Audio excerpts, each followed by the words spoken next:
Bom, a pastora já me apresentou e eu estava ouvindo vocês e, claro, participando dessa adoração fantástica. E eu quero dizer para vocês que um dia eu já fui jovem e eu me converti. Estava contando para a pastora que justamente eu me converti, não foi antes, foi na adolescência. E a minha geração foi uma geração mais fácil que a de vocês, porque eu já me converti dentro de um grande avivamento.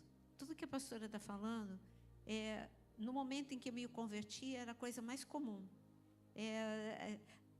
Eu era de uma igreja lá em São Paulo, e as pessoas, lá no bairro de Indianápolis, lá em São Paulo, as pessoas eram atraídas pelo som da música. Então, estava como aqui, adorando.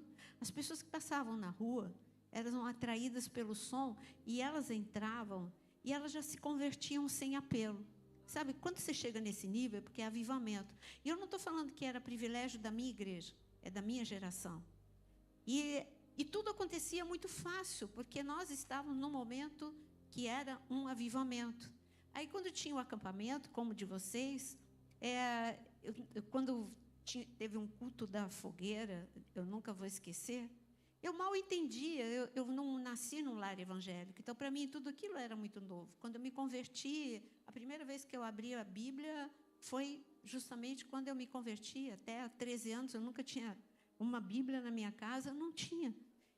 Pelo contrário, eu fui uma criança e uma adolescente muito oprimida, porque a minha casa mexia com coisas das trevas. Eu tinha muito medo, porque eu via, eu sentia, eu era muito assustada. Então, quando eu me converti, eu tive uma experiência, eu vou falar da palavra, mas eu quero contar antes a experiência. Eu tive uma experiência e Deus fala com a gente, como a pastora falou, Deus fala com você no nível que você está. O meu nível era 0. Então, ele tinha que falar comigo como um bebê. Eu dormia num quarto com 5 irmãos. Nós passávamos uma dificuldade financeira terrível. Então, era um quarto para os 5, meninos, meninas, todo mundo junto. E eu estava dormindo e eu escutei, Naira. Era tão real que eu abri os olhos, eu não tive medo. Eu fiquei olhando, era beliche, olhei para cima, olhei para baixo, não tinha nenhum irmão acordado. Aí eu fiquei com medo. Eu fiquei com medo porque, como eu tinha experiência com as trevas, eu via. Mas o interessante é que eu não tive medo. Mas depois eu fiquei com medo. Aí eu coloquei o lençol para cima da minha cabeça, era a forma quando eu via alguma coisa. Só que eu tinha aprendido a falar que o sangue de Jesus tem poder. Então, aí eu já pus o lençol, o sangue de Jesus tem poder. Não vi a hora que fosse domingo para o pastor orar por mim. Aí eu cheguei, tio Cássio, a gente chamava o nosso pastor assim, tio Cássio, ora por mim de novo, porque eu acho que alguma coisa ficou. Porque eu contei tudo para ele, que eu acordei, eu ouvi meu nome. Ele era um homem muito sábio, digo era porque ele faleceu. E ele era um homem muito sábio e falou assim, Naira, você teve medo? Não, até eu ver que não eram meus irmãos. Ele falou, quando a gente não tem medo, quando a gente tem paz, a paz é o hábito do nosso coração. Se você teve paz, não era as trevas, era Deus. Aí ele me contou a história de Samuel, que eu não conhecia. E ele falou, leia na sua casa a história de Samuel, faz igualzinho Samuel. Se ele te chamar de novo, fala, Senhor, eis-me aqui. E aí eu falei, eu prefiro que ele fale comigo de outro jeito, mas tudo bem. Aí eu fui para casa, dormi tranquila, não aconteceu nada. Primeira semana, segunda semana, não aconteceu nada. Eu falei, tá vendo? Não era Deus. Mas na terceira semana, a mesma coisa. Naira. Aí eu falei, eu vou olhar. Aí eu olhei, de novo, meus irmãos dormindo. E eu sentei, estava temerosa, sentei na cama. Fiz tudo que o pastor falou. Pode falar, Senhor, eis-me aqui. E ele me deu outra orientação. Ele disse, não espere uma voz audível. Ele vai falar assim com você, porque você é um bebê espiritual. Mas abra a Bíblia e eu tenho certeza que Deus vai falar com você. E aí, eu sou obediente, sempre fui obediente. Aí eu fiz exatamente o que ele falou. E abrir em Jeremias capítulo 1. Não digas que és uma criança. E o Senhor dizendo que me conhecia desde antes da formação do ventre, já no ventre da minha mãe, que Deus me conhecia, que Ele me chamava para as nações. E aquilo começou a arder no meu coração. Quando Deus fala com a gente, não é algo normal. O coração ardia, estava incendiado. E eu não via a hora de falar de novo para o tio Cássio. E eu falei, tio Cássio, então, eu estava contando isso para a pastora no carro. Tio Cássio, Deus falou comigo, agora eu sei que foi Deus que falou comigo. E eu já sempre fui apaixonada, desde que eu me converti, me chamava a atenção missões. Meu coração ardia. Agora Ele falou comigo. E Ele falou, ótimo, agora você já identificou o seu chamado. Agora você precisa fazer o resto. Eu achava que eu estava pronto. Aí Deus já ia me mandar. E eu falei, e o que é o resto? Ele falou, estuda a palavra. Como é que você vai para outras nações sem a palavra? Você precisa estudar a palavra. E o que mais? Ele falou, nações. É um chamado transcultural. Então, se é um chamado transcultural, você vai aprender idiomas. Mas aí eu falei para a pastora no carro, a primeira coisa que a gente faz é dar desculpa, né? Mas a minha desculpa era real. Não tinha onde cair morta a minha família. Aí eu falei, mas eu não tenho dinheiro. E ele falou, se esforça e Deus vai abrir a porta. Se quer, Ele vai abrir a porta. Aí eu falei assim, Deus, o Senhor vai ter que falar comigo um pouquinho mais claro. E eu comecei a entender que eu precisava usar a minha cabeça. Deus deu a cabeça para a gente também para pensar, né? E eu falei, bom, eu moro em São Paulo, tenho o consulado da Itália, eu vou lá, vou bater lá na porta. Bati na porta do consulado da Itália. Tem curso? Tem. Tem curso completo de italiano? Tem. Qual é o preço? Gratuito. A gente dá desculpa sem tentar. Aí, eu sempre tive um sonho de aprender francês, só que a Aliança Francesa é muito cara. Uma vizinha nossa era professora da Aliança Francesa. E eu suspirei, mãe, como eu queria. Eu sei que Deus me chamou e eu sei que eu vou para país francofone. Mas como que eu vou estudar na Aliança Francesa? A minha mãe falou, aguarde. Minha mãe bateu na porta da professora.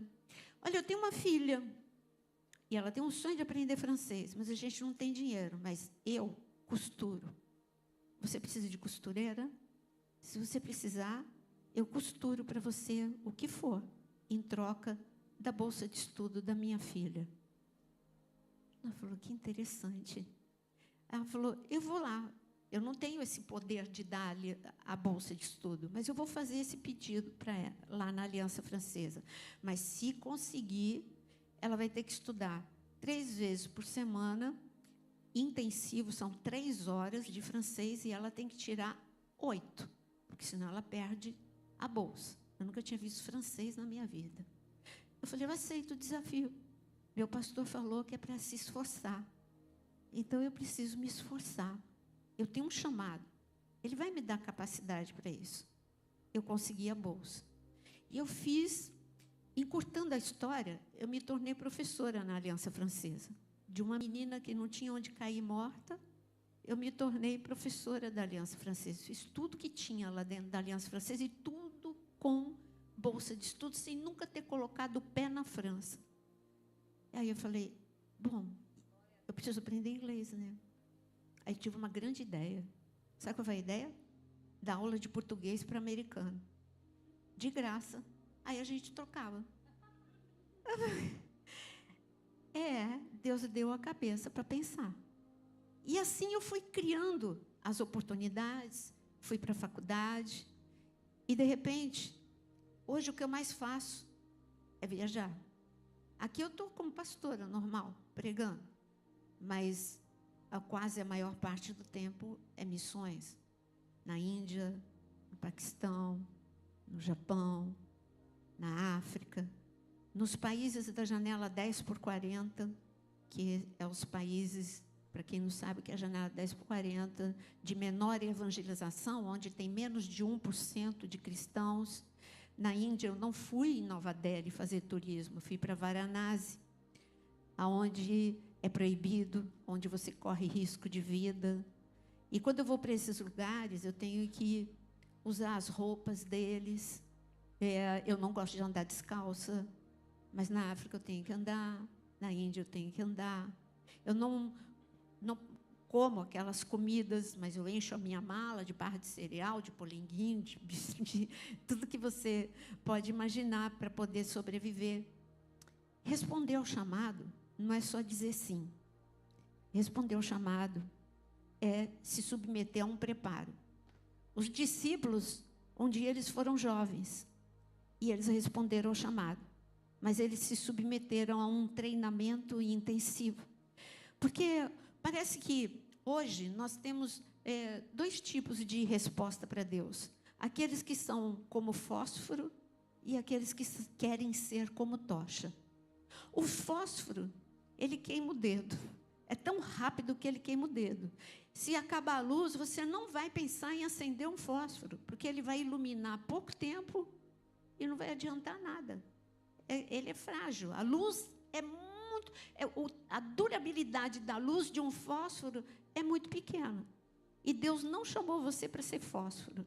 Mas essa geração de jovens está se empolgando em ser fósforo. Como que é ser fósforo? No culto, eu sinto presença, eu me entrego, mas na segunda já acabou. Na terça, nem pensar. Toda aquela adoração, aquele mergulho. O que eu aprendi com o meu pastor é que o mergulho tem que ser na segunda, na terça, na quarta, na quinta, na sexta, no sábado, no domingo.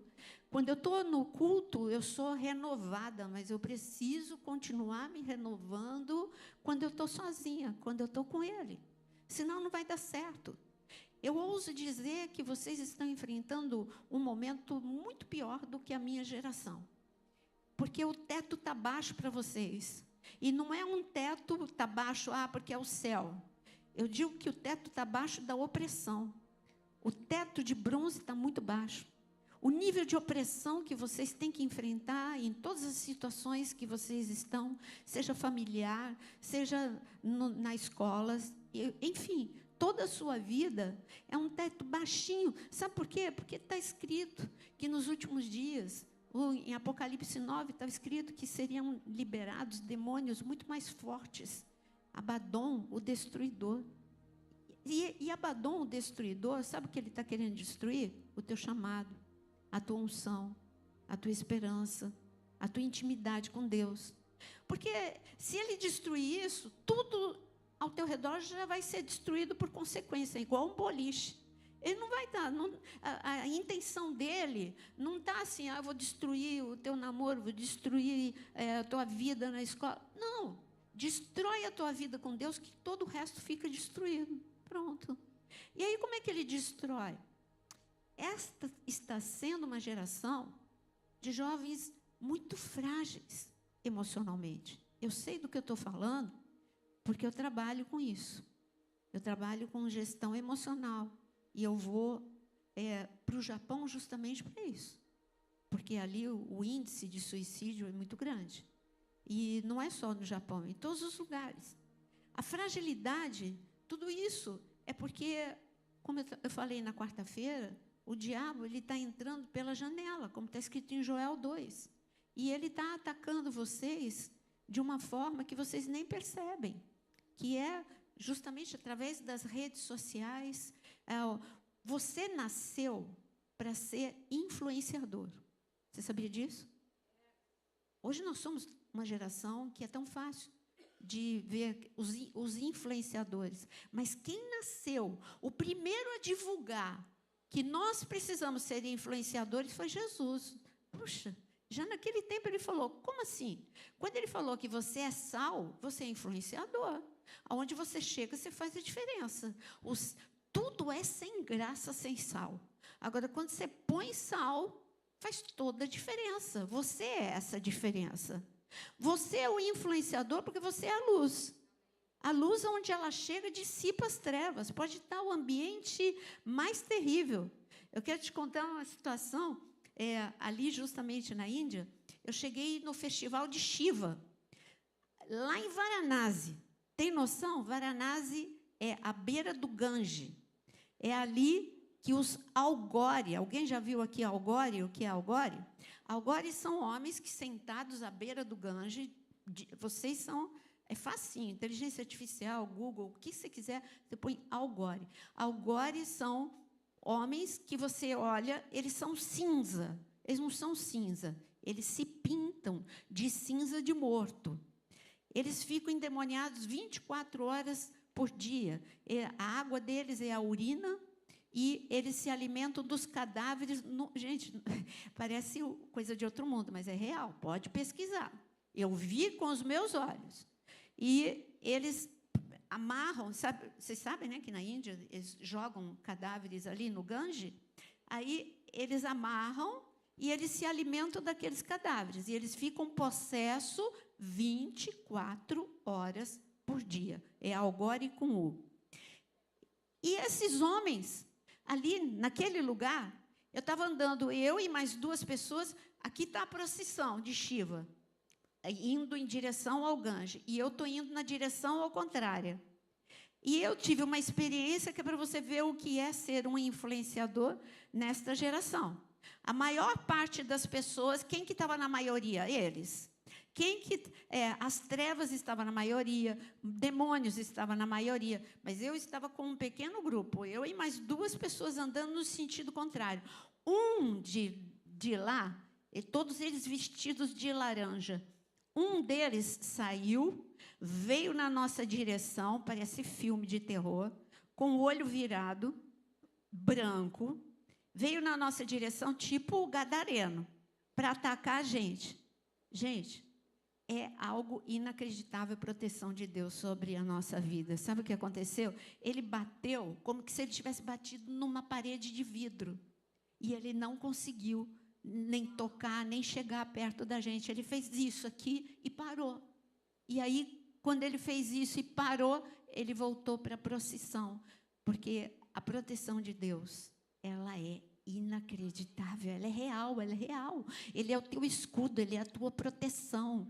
Então, você pode ir para onde você estiver, mas se você estiver com a tua vida em dia, aí tudo bem, Deus está contigo. E hoje você precisa ficar em dia para sair na rua, não sei aqui, mas em São Paulo e no Rio é. Mas eu estava falando do fósforo, né? Então, Deus não te chamou para ser fósforo, ter uma alegria de pequena duração, ter uma unção de pequena duração. Você tem que ter uma unção sustentável, uma unção aqui e por onde quer que você ande. Nós temos algumas pessoas na Bíblia que mostram o que aconteceu. Saul, quando ele recebeu o chamado dele, quem lembra? Saul dançou com os profetas, profetizou. Está escrito que Saul se transformou num outro homem. Mas Saul foi fósforo. Ele não permitiu que Deus entrasse em todas as áreas da vida dele. Foi só aquele momento, depois Saul apagou. Saul se tornou a pessoa mais difícil em todas as áreas da vida dele, relacionamentos, com o líder, com a família, com amigos, com o povo. Acabou a unção de Saul. Você acha que a unção era para acabar? Não era para acabar. O que acontece aqui no sábado e qualquer outro momento que vocês se reúnem, ou o que acontece num acampamento, tem que ser só um up. Tem que ser assim, aquele momento em que você que está desgastado se renova, mas você sai, na segunda você está melhor do que hoje, porque você recebe mais do que você recebeu hoje. E você tem que vir para o culto com grande expectativa, porque se você não tem expectativa, você não recebe. É como a multidão. Jesus estava sendo apertado por todos os lados, mas por que só a mulher de fluxo de sangue recebeu? Porque ela tinha expectativa, ela tinha fé. A expectativa e a esperança. A esperança e a fé, elas andam juntas. Então, aquela mulher tinha expectativa, aquela mulher tinha fé. Então, de uma multidão, você acha que não tinha mais nenhum outro doente naquela multidão? Você acha que não tinha ninguém precisando de nenhum poder de Jesus naquela multidão? É claro que aquela multidão precisava. Não tinha hospital, não tinha todos os recursos que nós temos. Não estou falando só de doença física, eram demônios, pessoas que estavam oprimidas, precisavam ser libertas, mas elas simplesmente só ficaram perto de Jesus. Não basta ficar perto de Jesus. Você precisa segurar em Jesus. Você precisa dizer, eu não te largo, Jesus. Eu preciso de ti. E, como eu disse, Deus fala muito comigo em sonho. E também, quando eu era jovem, eu tive um sonho que ele chega a ser engraçado, mas ele foi real, porque ele me marca até hoje. Então, eu sonhei que eu estava andando no lugar mais bonito que você pode imaginar. Pensa no jardim mais bonito que você já viu na sua vida. Eu estava no meio desse jardim. Jardim, pomar, era flor, eram árvores. E eu fiquei encantada com tudo aquilo. De repente, tinha um homem andando do meu lado. Um homem bonito, um homem alto. Não era anjo, não. No meu espírito, eu sabia que era Adão. E eu olhei para Adão e falei para ele, eu não acredito assim, desse jeito. Eu não acredito que você perdeu tudo isso. Eu estou no Éden, né? Eu não acredito que você perdeu tudo isso. Aí ele falou para mim, isso não é nada comparado com o que eu perdi. Eu vou te mostrar o que eu perdi. Ele me levava para um lugar em que tinha uma cerca, que eu não posso nem considerar cerca, era do tamanho dessa caixa, a altura era do tamanho dessa caixa, e eu chegava perto, quando eu olhava do outro lado, o verde era mais verde, tudo que eu achava esplendoroso, ficou pequeno diante do que eu olhava do outro lado, era muito mais bonito. Era um azul que eu nunca tinha visto, era um verde que eu nunca tinha visto. Lá no fundo tinha um trono. Nesse trono eu via muita luz e o Senhor estava sentado. E à direita estava alguém em pé. Lógico que eu sabia que era Jesus, mas eu não vi o rosto, não vi o formato. Mas Jesus, ele estava chegando pertinho assim de mim. Ele veio na minha direção, veio na minha direção, veio na minha direção. Quando ele chegou assim, nessa distância, eu não conseguia olhar para o rosto dele, era tanta glória. Eu só tinha um impulso, levantar o meu pé e pular para o outro lado. Eu queria me jogar nos pés dele, eu queria agarrar os pés dele, eu queria grudar nos pés dele, eu só queria os pés, eu não me achava digna nem das mãos dele, eu só queria os pés dele. E ele só fez assim, não, ainda não é a hora. A tua geração vai viver um avivamento, volta. E eu entendi que o que eu vi e o que o Adão, ele estava dizendo que ele tinha perdido, era esse acesso ao céu, era essa intimidade que ele perdeu, porque ele foi expulso do Éden. Eu digo que para a gente ficar em pé, neste momento que a gente está vivendo, você como jovem, você precisa da intimidade, senão você não sobrevive. Eu, com todas as experiências que eu tive, sabe o que aconteceu? Aí você fala assim, você só teve história boa? Não, história bem ruim. Sabe qual foi a minha história ruim? Entrei na faculdade, USP, em São Paulo. Eu não percebi. Você sabia que o esfriamento ele não chega de repente? Eu fui esfriando sem perceber. Mas com todas essas experiências, com todas essas experiências, de repente, eu não queria ser diferente. De repente, eu comecei a sentir vergonha, que eu não tinha nada para contar, que a minha vida era tão direitinha, tão retinha, e de repente, eu comecei a andar com pessoas erradas. De repente, quando eu digo de repente, foi um processo. Você só vai perdendo a luz devagar, o diabo é esperto. Se for de repente, você reage. Foi muito devagar. Aí chegava o dia do culto, vamos para o culto, meu irmão? Tem que estudar. Vamos para o culto, tenho prova amanhã. Vamos para o culto. E eu fazia parte de tudo que você pode imaginar, até de coral. Fazia parte de tudo. E eu fui largando, sem perceber. Até o dia que eu não senti mais falta. Mas como? Você teve experiência, chamado. O fósforo foi apagando, apagando, até que meus amigos não percebiam mais que eu era evangélica. Esse é o pior pedaço da história. Ninguém mais percebia, a ponto de aí eu já estou no 2º ano da faculdade, durou 2 anos, eu fiz fria, minha mãe tentou de tudo, tentou chamar meus amigos, assim, eu chegava da faculdade e tinha alguém para tomar café, eu ficava com uma raiva, das pessoas da igreja, olha só, eu virei do avesso. E aí que Deus tem os seus planos, Deus tem o seu jeito. Não foi o plano da minha mãe que deu certo, foi o plano de Deus que deu certo, foi a oração da minha mãe e o plano de Deus. Aí eu estou um dia lá na faculdade e uma amiga falou assim, me evangelizou. E ela falou assim, Naira, eu quero te levar no prédio da engenharia para uma reunião. Olha, uma reunião não é chata. Eu falei, você está me evangelizando? Você está querendo me levar para uma reunião onde vai ler a Bíblia? Mas olha, não é chata. Gente, que tristeza. Ela não reconhecia mais Cristo em mim. Quer dizer, ela não reconhecia porque ela nem sabia. No 2º ano já era outra turma. Mas ela não reconhecia Cristo em mim. E ela falou, vamos, Naira. Eu falei, não vou não. Deixa eu te falar, eu já fui. E eu estou afastada. Eu estou fria. Então, o que você me evangelizar, eu conheço. Mas eu até quero voltar, mas eu não sei o caminho de volta. E eu acho que essa reunião não vai adiantar. Ela falou, me dá uma chance. E aí ela me levou. Eu falei, tá bom, eu vou te dar essa chance. Eu fui para a reunião.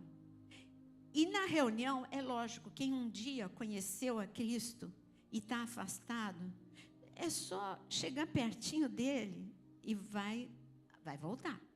Vai voltar. E ali eu chorei da hora que eu entrei, a hora que acabou. O líder, ele chegou perto de mim e quis me evangelizar, queria que eu aceitasse Jesus, porque eu chorei o tempo todo, queria que eu aceitasse Jesus como Senhor e Salvador. E eu falei assim, e falei a mesma coisa, não, eu conheço Jesus, eu só estou longe, mas eu quero voltar, mas não, o caminho de volta, gente, às vezes você não conhece o caminho de volta, você não consegue o caminho de volta. E aí ele me fez um desafio, ele falou assim, você vai ter que, ele me perguntou de que igreja que eu era, e olha como Deus faz, ele falou assim, eu estou com um problema. Mas você não é o líder? Como é que você está com um problema? Eu estou liderando a reunião porque eu amo Jesus, mas eu estou com um problema na minha área sexual.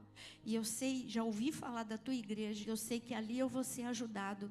Eu preciso ir lá e eu preciso que você me leve. Assim foi a armadilha de Deus para encurtar a história. Eu levei o Alfredo e para nunca mais sair. O Alfredo ficou e voltou o avivamento, mas eu estou encurtando muito a história.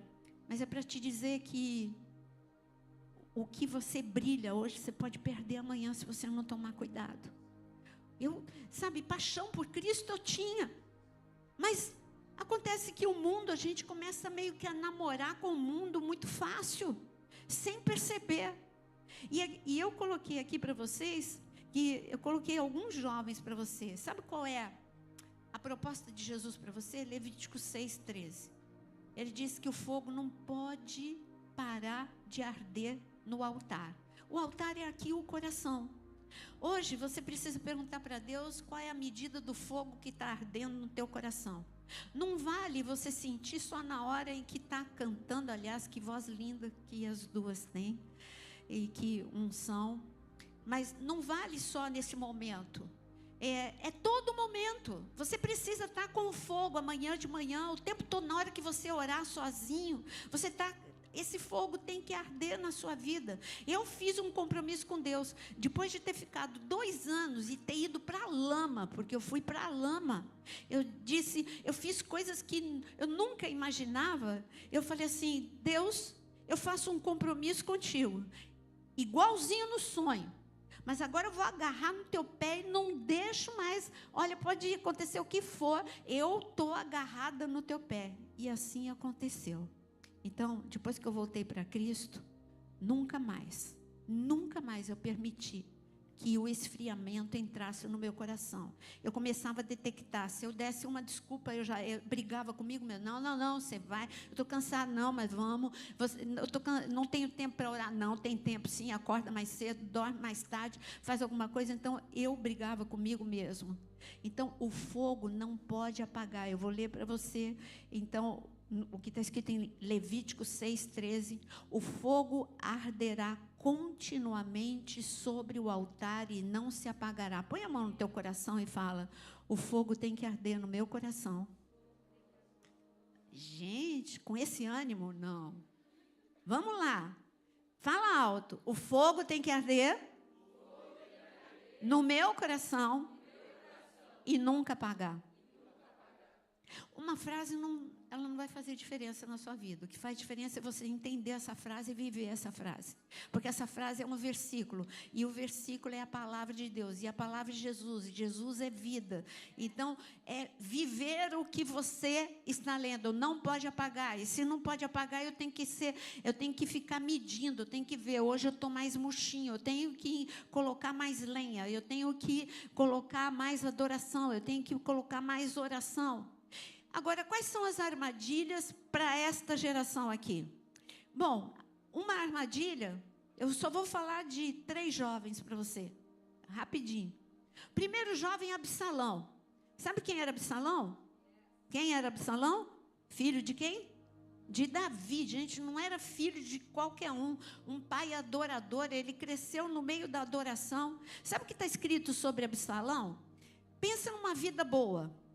Menino cresceu, nasceu rico, filho de herói, de rei e de adorador. Era o sucessor do pai. Quer dizer, não preciso nem trabalhar, eu vou ser o próximo rei. Ele era o sucessor. Não bastasse isso, sabe o que está escrito? Que Absalão não tinha defeito. Gente, já pensou uma pessoa bonita desse jeito? Não tinha defeito, que ele era bonito do alto da cabeça à planta dos pés. Como se não bastasse, está escrito que o cabelo, e olha, era homem. A gente luta e luta, né, com o cabelo. Está escrito que o cabelo de Absalão, ninguém tinha um cabelo mais bonito do que de Absalão. O cabelo dele era tão pesado que quando ele cortava, e fala o peso do cabelo dele, ou seja, tudo para dar certo na vida dele. Jovem e conhecendo o caminho da adoração por causa do pai dele, e com tudo bonito e rico. Mas é isso que o mundo vende para você. Feliz é aquele que tem pais ricos.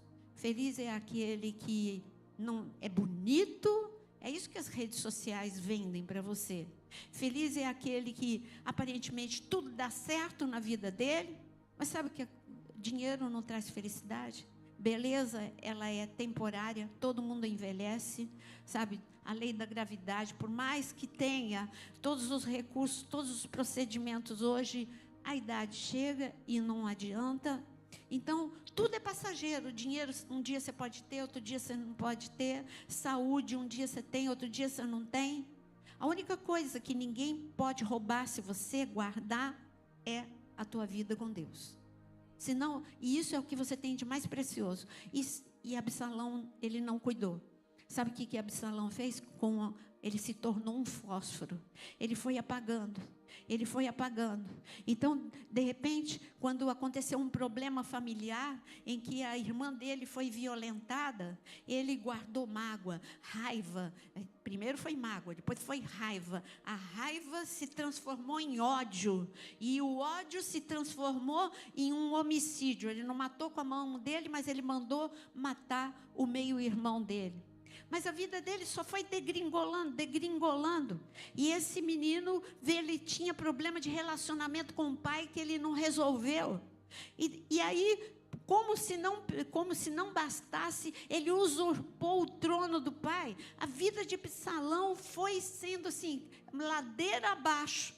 E depois que ele usurpou o trono do próprio pai, mas peraí, cadê o menino rico, bonito, cheio de unção, com um lindo futuro? Ele jogou no lixo.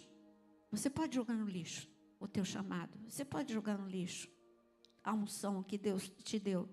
E sabe o fim da vida de Absalão? Morreu jovem, pendurado pelo que ele tinha de mais bonito. Presta atenção.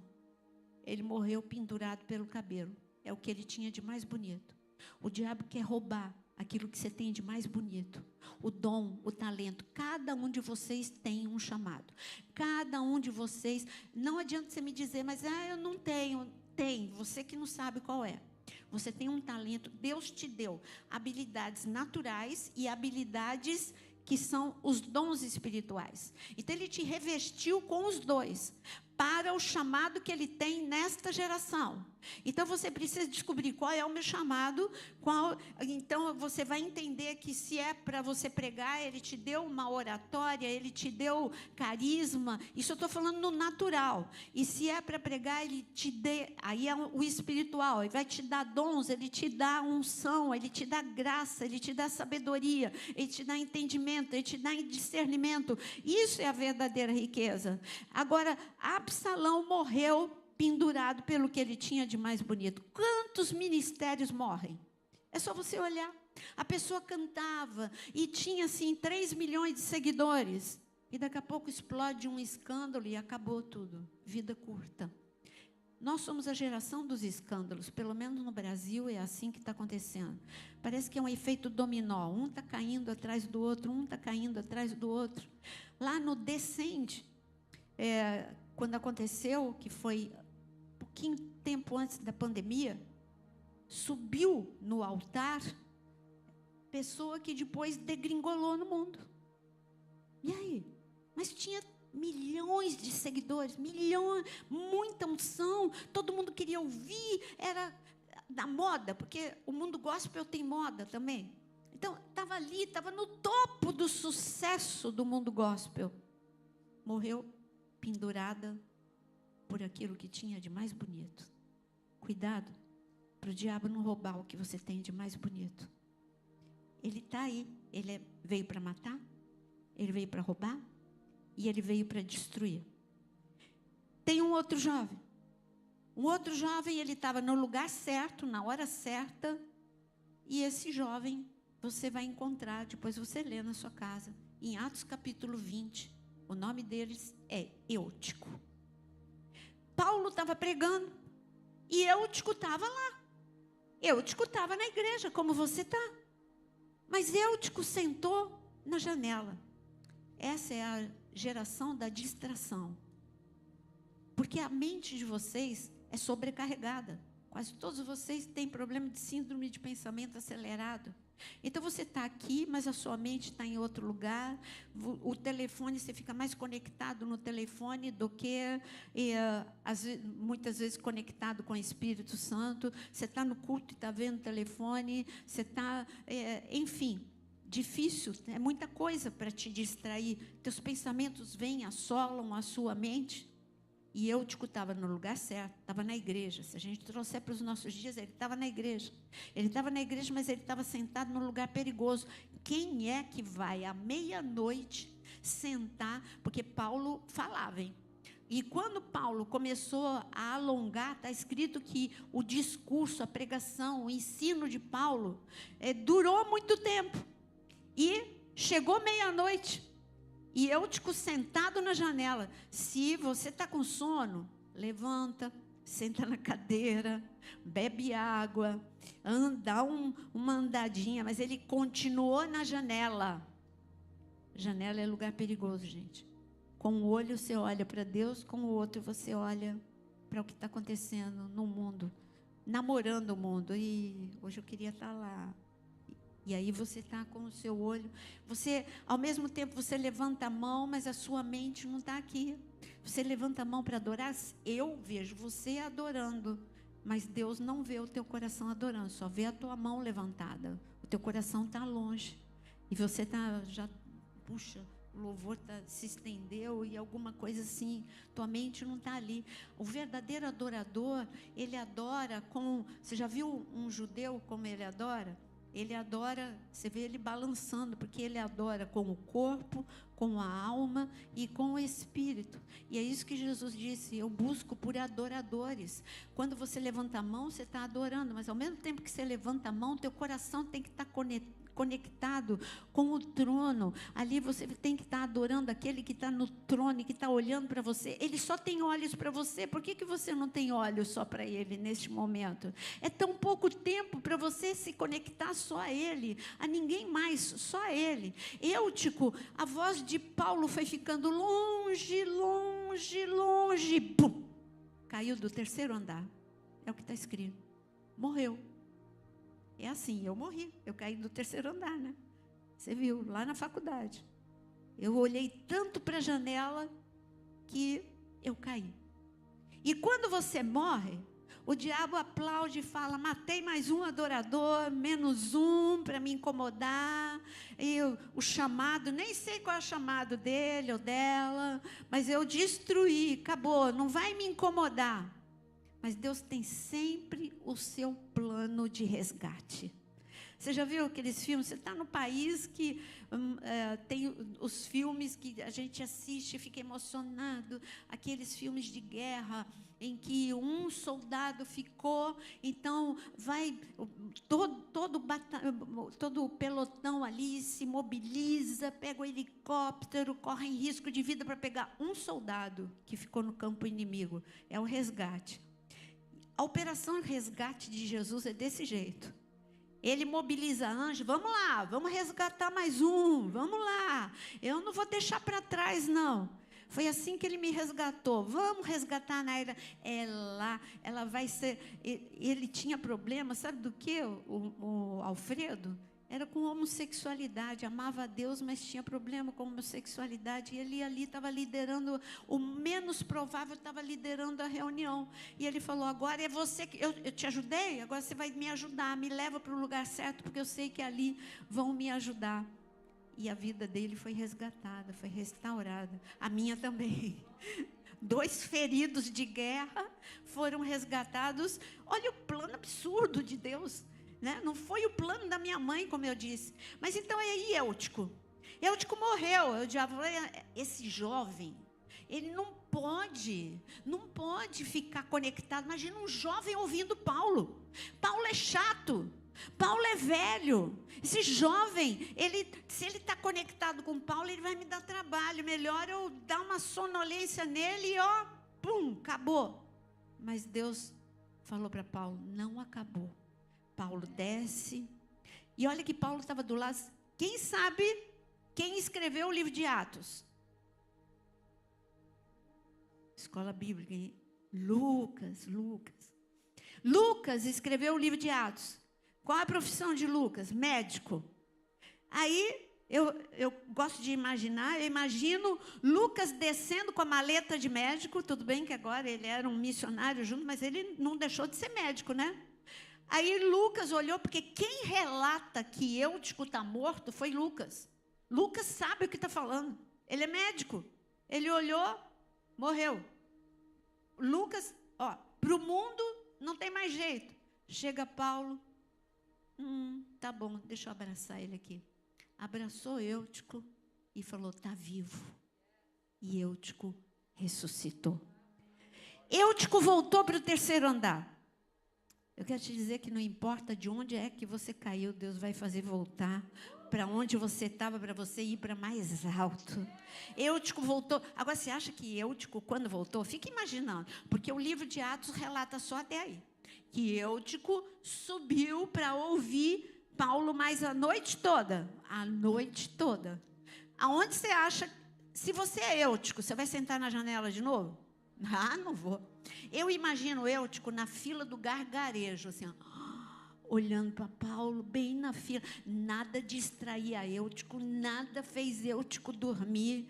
Agora, quando Eutico saiu da reunião, o que é que acontecia? Todo mundo apontava para Eutico.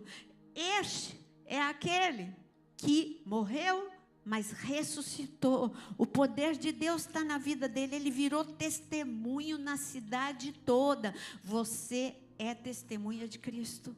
A tua vida tem que fazer diferença. Como jovem, eu só estou falando de jovem. Absalão morreu e não teve jeito. Absalão foi a escolha de Absalão. Eutico ressuscitou. E eu poderia continuar a noite toda falando de João Marcos, falando da geração de Josué, que entrou na terra prometida, falando de jovens e mais jovens no Antigo e no Novo Testamento. Mas adianta eu falar de um monte de jovens no Antigo e no Novo Testamento? Eu poderia dizer de uma escrava, não importa a tua condição, como imigrante, como você está aqui, se você está legalizado, se você não está. A escrava de Naamã, nem o nome dela eu sei, anônima.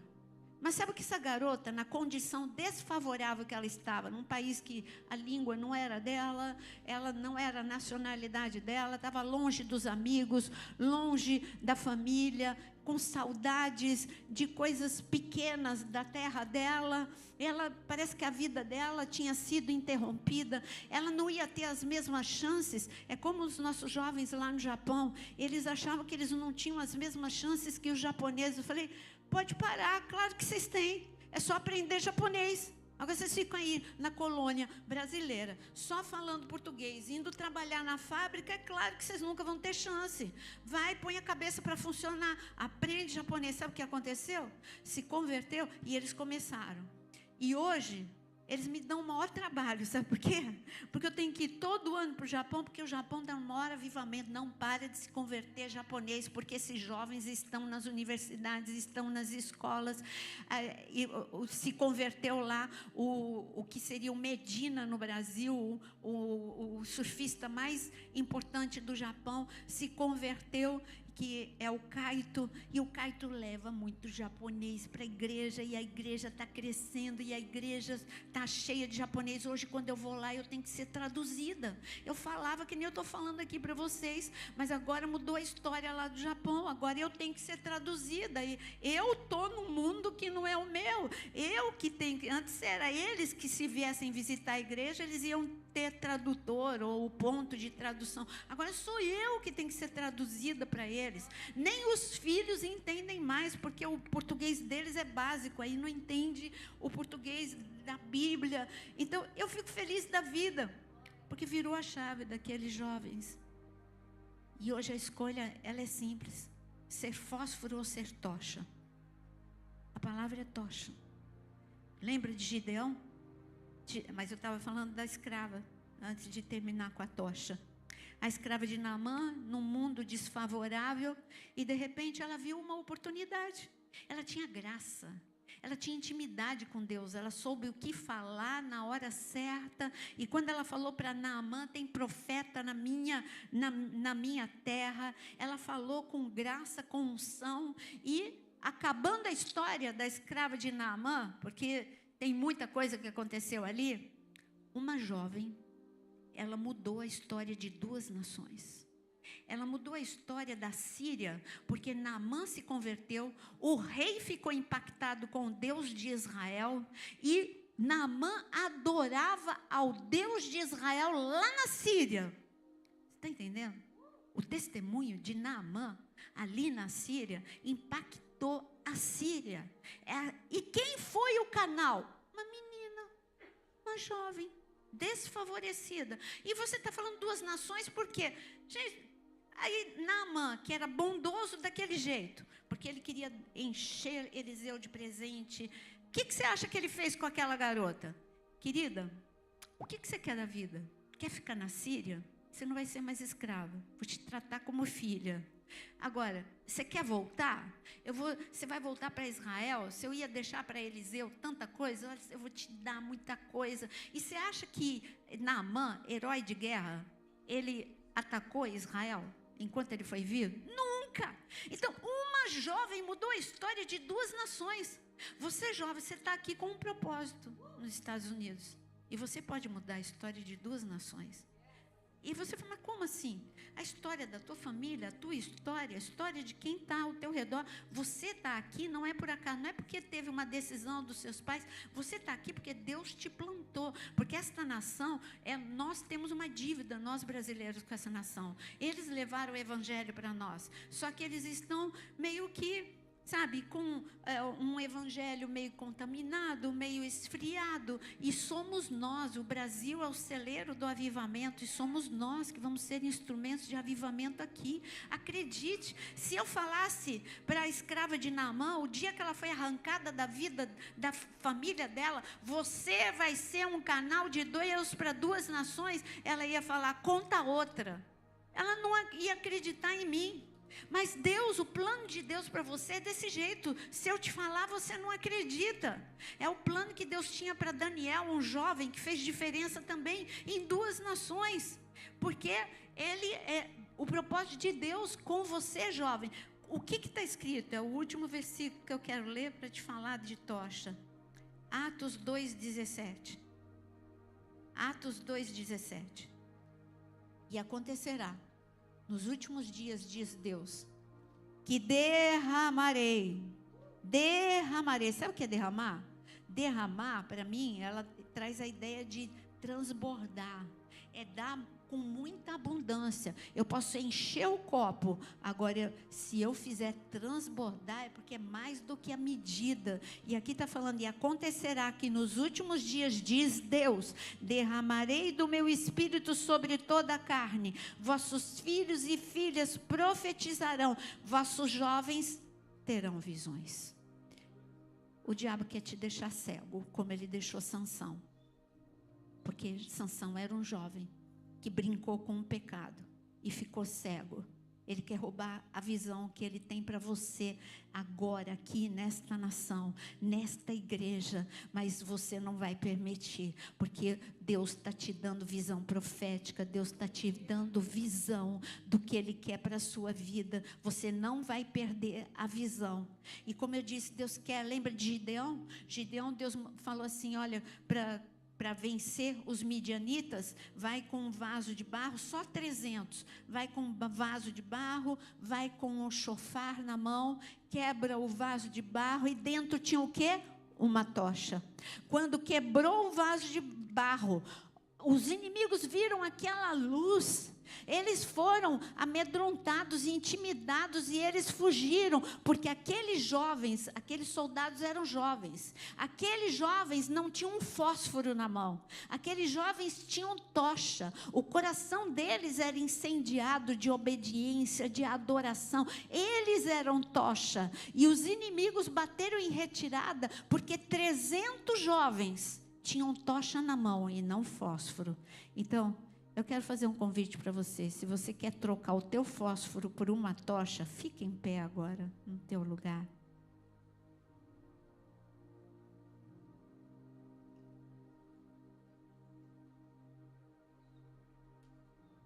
Nós servimos um Deus que é o mesmo ontem, hoje e eternamente.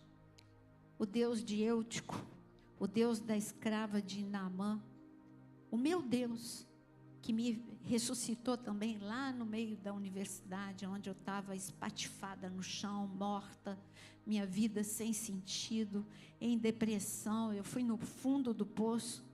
É o Deus que está aqui para renovar a tua força, renovar a tua unção, renovar o teu chamado. Você tem um chamado. Põe a mão